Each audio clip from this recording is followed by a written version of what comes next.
Mi van? Váratlan fejlemény. Az egésznet ettől a hangkártyától vízhangzik, mint az új csúcstartó, egyébként a Neumann MT48-ról van szó.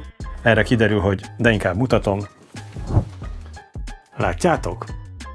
Népnemzeti magyar Neumann hangkártya. Svájci design, magyar összeszerelés, német értékesítés. Szóval az a hír járja, hogy ezzel új korszakot nyitunk hangminőségben. A baj, hogy ezt a mondatot már egy kicsit gyanúsan sokat szorra hallom. A videónak az apropója az MT48 szakmai elemzése lesz, de igazolni fogom azon állításomat, hogy hangminőség szempontjából az a hangkártya, amivel jelenleg is rendelkezel, szinte biztosan elég mindenre. Megpróbálok mindenkit megnyugtatni, hogy kár görcsölni és eladósodni amiatt, mert néhány ebből profitáló influencer csillagászati mértékű túlzásokba esik. A marketing azzal házal, hogy eddig azért nem volt jó neked, vagy eddig azért nem voltál elég jó, mert nem vettél meg valami terméket, de a sors olyan kitüntetett helyzetbe hozott, hogy ezen most változtathatsz. Én inkább úgy látom, hogy az áttörést pont az hozhatja meg, ami nem vehető meg pénzért, nevesen a tapasztalat és a tudás. Na azok hiányával lehet elrontani bármit úgy, hogy nincs az a stúdiócucc vagy az a hangmérnök, amivel azt helyre lehetne hozni. A következőkben hideg racionalitással fogom kihívni a neten lejátszódó őrületet, majd megvizsgálom az eszközt magát. Kezdem azzal, hogy a Sennheiser tulajdonában levő Neumann az utóbbi évtizedben nagyon nagyot ment. A Klein & Hamel megvásárlásával lett nekik high-end hangfaluk, ez a KH310, vagy most az NDH30 fülesük tényleg a top of the tops. Aztán sok évig próbálkoztak átnevelni bennünket a TLM típus jelzésű modern mikrofonokra, de miután ez nem sikerült, végül csak gyártósorra tették a régi favoritokat. Az U67, az M49 vagy épp az U47 FET méltók legendás elődjeikhez. Na és mi köti össze ezeket a mikrofonokat a hangfallal?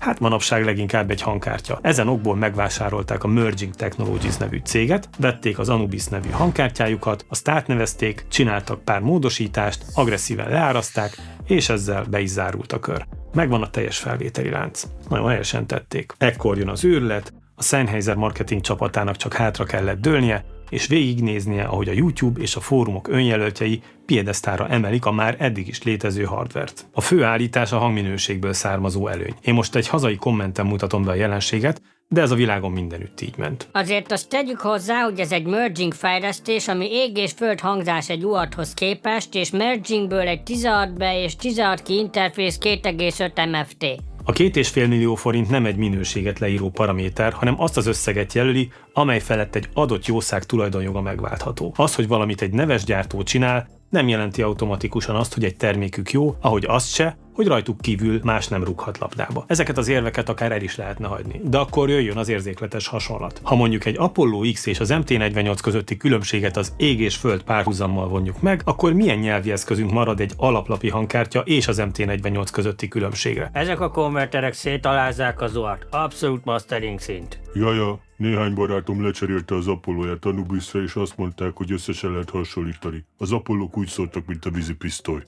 Szerintem mindenki érzi, hogy ha ez az előny létezik is, a hozzászóló kissé túlzásba esett. Az igazi érv pont nem hangzik el. Azért szól jobban az MT48, mert neked nincs.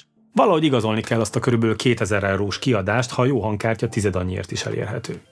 Mielőtt bárki félreértene, nekem semmi bajom nincs az MT48-al.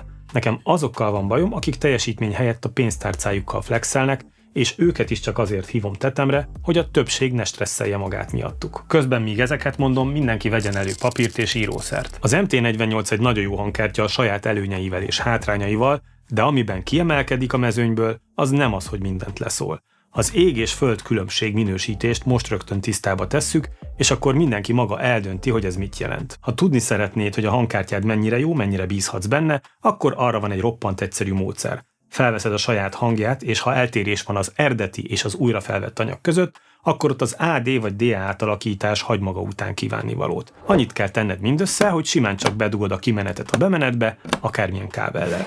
Egy dolog fontos, hogy a felvett jel hangereje pont ugyanakkora legyen, mint az eredeti. Én ezt most megcsináltam nektek. Van az eredeti WAV fájl, amit újra vettem az Apollo X8-al és az MT48-al is. Ezeket fogom váltogatni, ti meg írjátok szépen a papírra, hogy melyiket halljátok.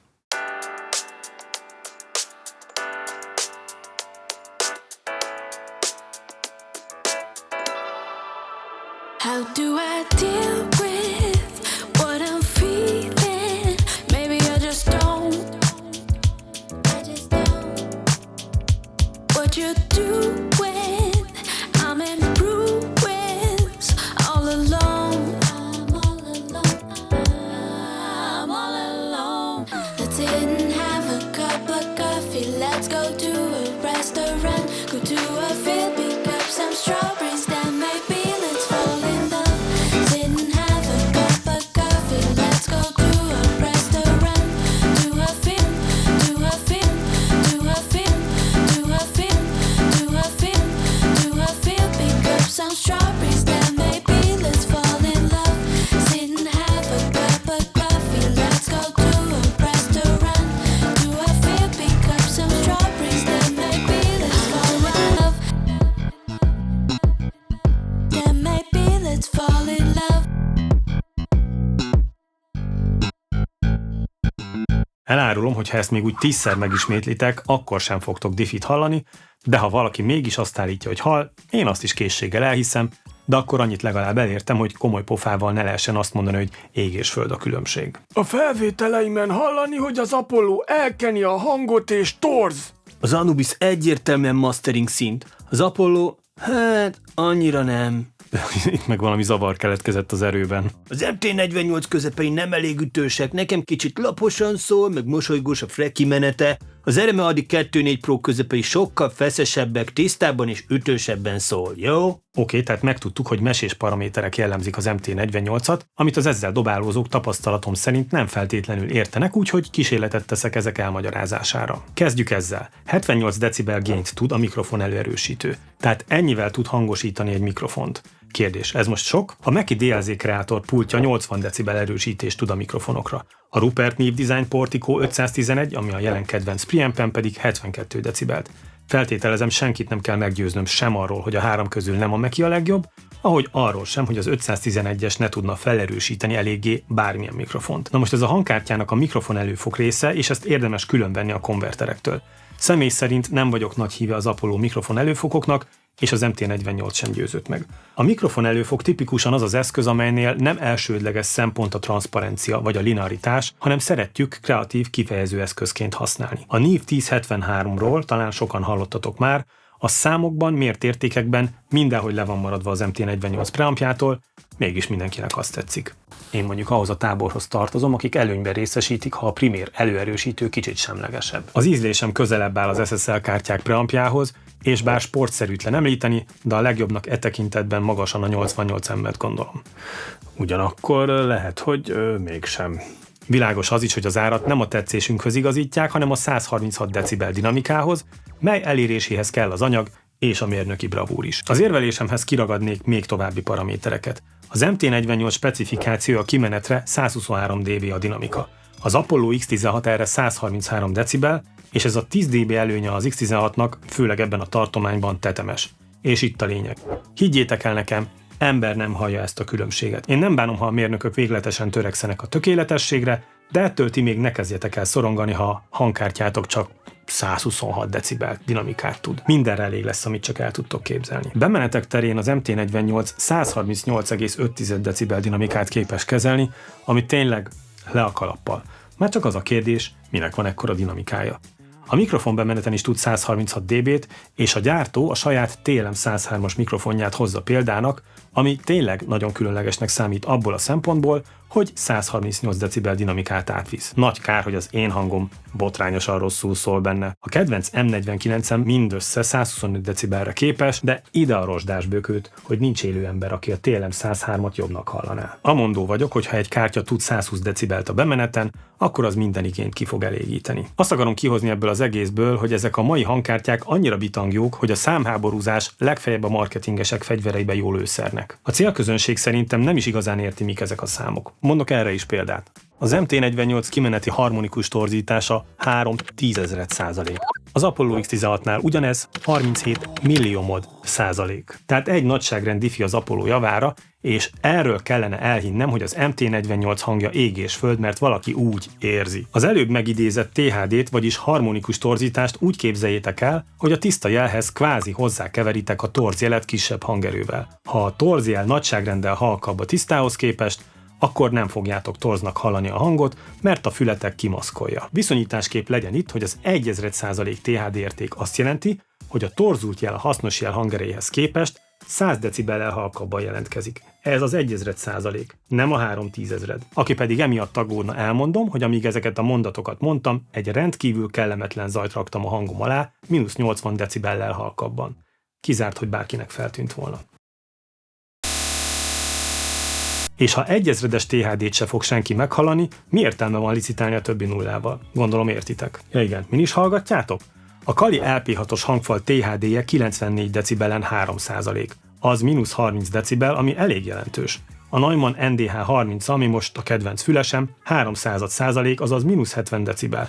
Erre már lehetne mondani, hogy ég és föld. Akkor ugye megállapodtunk, hogy a számoknál fontosabb az, amit hallunk. Egyébként egyáltalán nem új keletű dolog, hogy kritizálom a konverterekkel kapcsolatban tapasztalható fétist. Az Apollo X-ekről készült videómban is elmondtam, hogy ez már túlzás. Rendben. Az MT48 tehát egy kifogástalan hangminőséggel rendelkező USB 2-es hangkártya, amelyet az USB-C fizikai csatlakozóján keresztül valósít meg. 2 USB csatlakozója is van, az egyiken kapja a tápot, a másikkal kommunikál a PC-vel vagy a Mac-kel.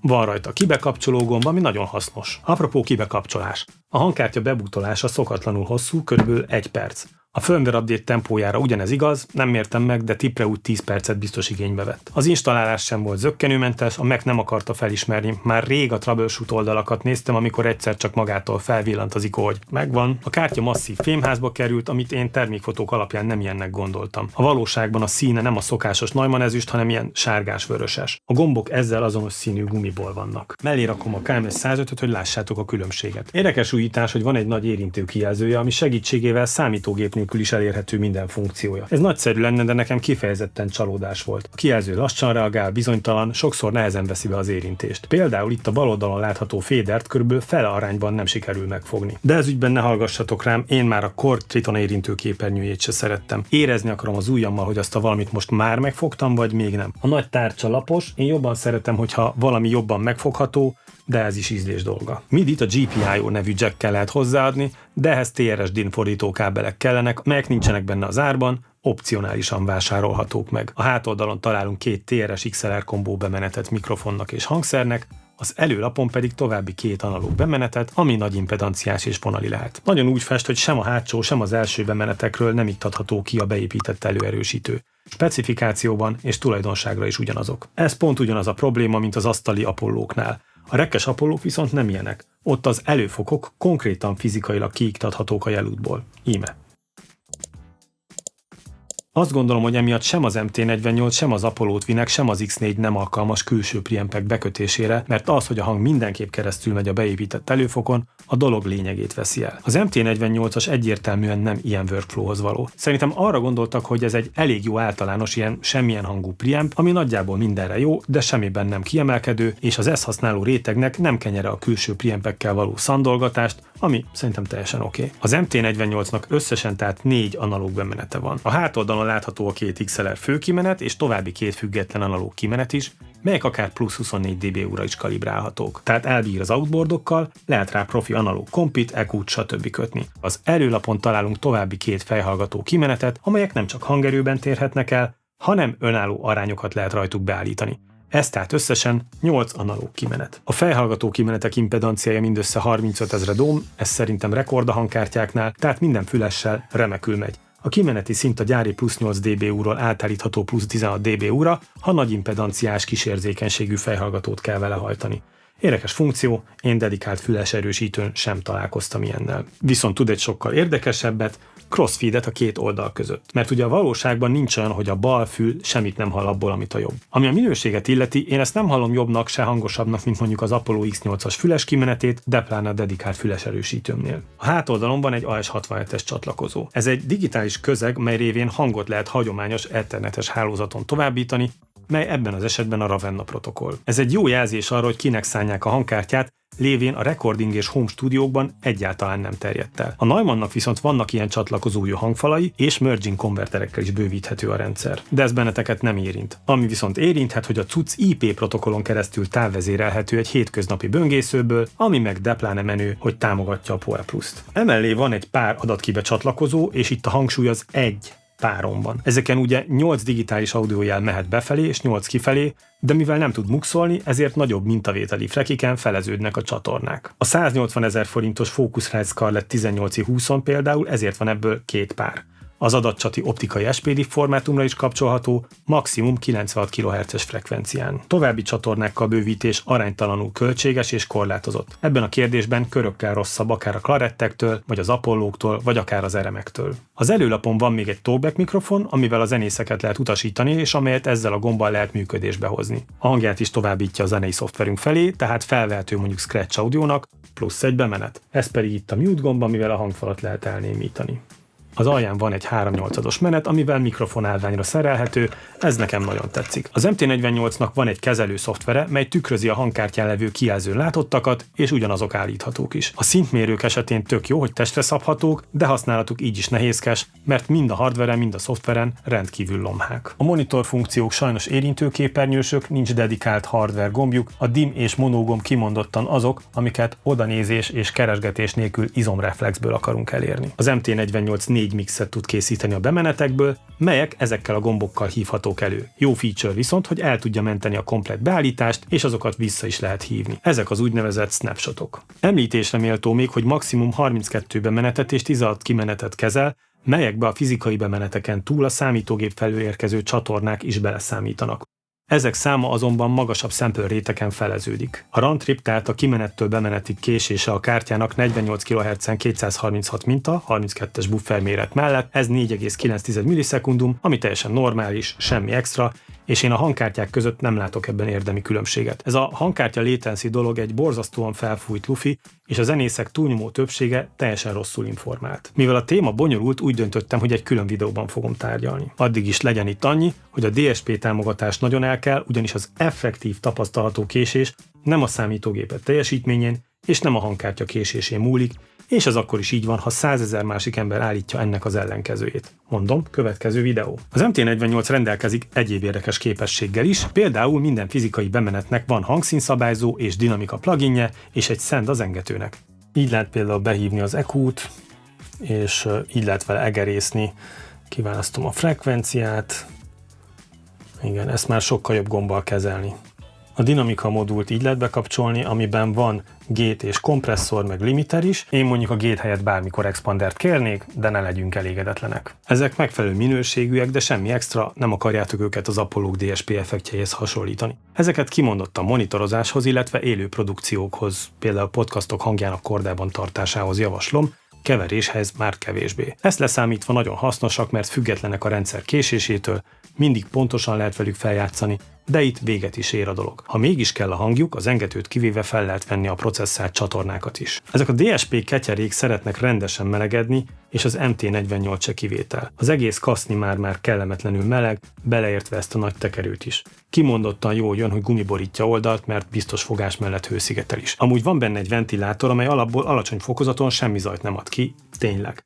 Ellenben, mint látható, nem igen hűt. Ha csak nem magas fokozatra állítod, de akkor megvisít így.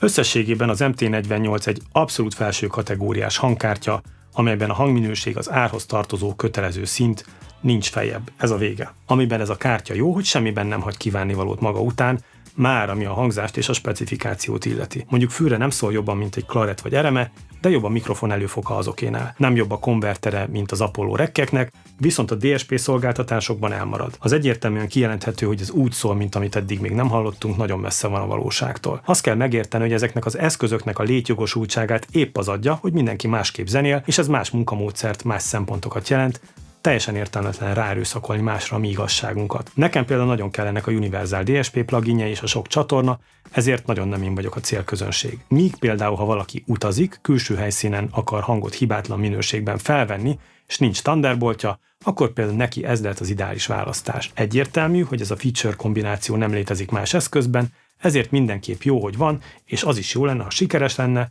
mert legyenek további változatok, és igenis szorítsák meg az Apollók tökeit. És most, amire kíváncsiak voltatok, újból megerősítem, az MT48 egy nagyon jó hangkártya, a tudása, képességei arányos az árával, mindenkinek jó szívvel ajánlom.